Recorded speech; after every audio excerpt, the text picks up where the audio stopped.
Eugene, stay with us. Let me cut across back to our colleague Susan.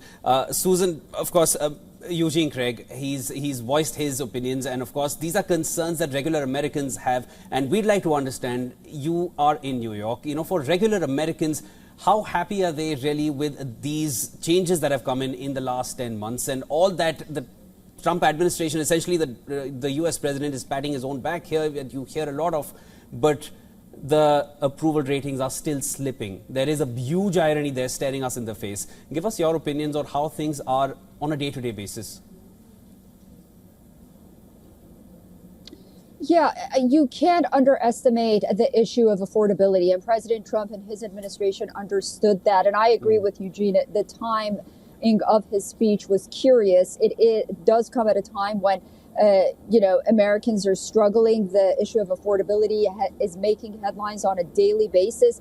And Americans are going to the grocery store and they're not seeing the changes that the president is touting about when they go shopping in their everyday lives. But it also comes, as Eugene said, on the eve of the deadline for the release of the Jeffrey Epstein files. So, the timing, you just can't underestimate that. That's very curious as well. And we'll have to wait and see what comes out tomorrow. But nonetheless, I think I was looking online, and I think when you talk to people generally when it comes to President Trump's policies, while there are Republicans that are concerned, usually, again, the support for him continues to fall along party lines. Those that believe in his policy, in his administration, they continue to have faith in his message that things are going to get better. And I just want to say, it's just a very familiar tone. I remember when the Biden administration was defending its economic policies and the issue of affordability, Nancy Pelosi and others would say that we have a messaging problem. We're doing very well, but we can't relay this message to the American public. This just seems eerily familiar, that it seems like this administration also wholeheartedly believes that they're doing the best they can and things are looking up, at least from their perspective. And there was a messaging problem, and maybe that's why they thought the president should go on prime time and really try to convince the American public that everything is good. But unless and until the American people feel it, really, as Eugene said, especially during the holiday season, it doesn't matter how many charts and graphs President Trump puts up. It's not going to have the same effect.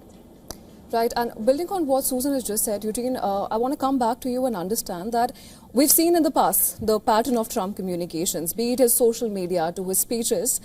There's a pattern of strategic diversion that we have seen, where certain topics are amplified to suppress some others or just to distract them for at least the time being. And the timing is essential for this particular address. Do you think that tonight's address fit that pattern? And if so, what are the topics that have been amplified at the cost of others? Yes, I do think that fits his pattern. I mean, look, he didn't talk about healthcare. Right now, technically 2 days ago, the window for Americans to sign up through the marketplace and exchanges through the Affordable Care Act closed. People are going to see their healthcare prices soar without the subsidies that have been provided by the federal government over the last couple of years.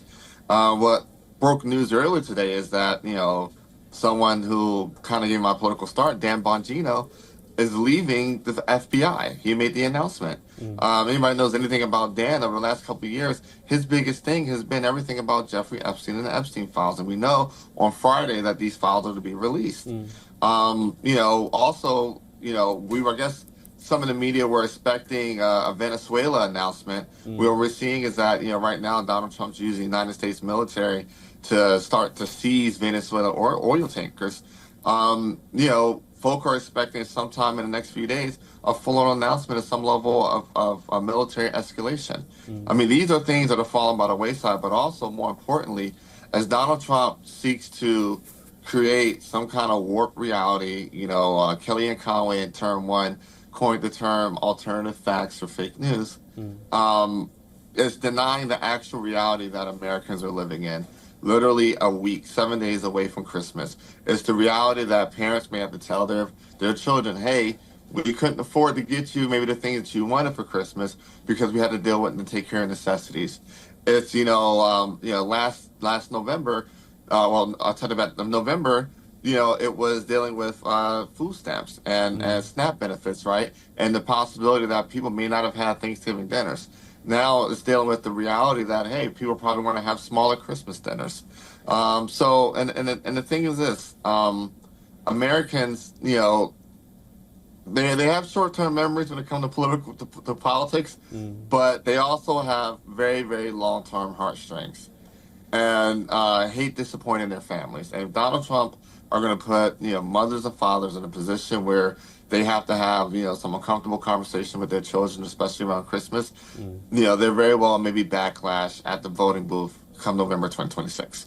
Eugene, Craig, thanks so much for joining us here on World DNA. Also, thank you to our colleague Susan for sharing all those insights. Of course, the timing of these announcements are curious, as Susan had mentioned earlier, coming right before Christmas, right before the Epstein files are to be released, and perhaps also camouflaging a lot of what the earlier dispensation had done by repeatedly bringing that up. But as far as regular Americans are concerned, there are a lot of concerns on how they actually live their day-to-day lives and what Christmas might look like this year. We will be tracking those developments coming in from the US closely. We'll move further from there as of now.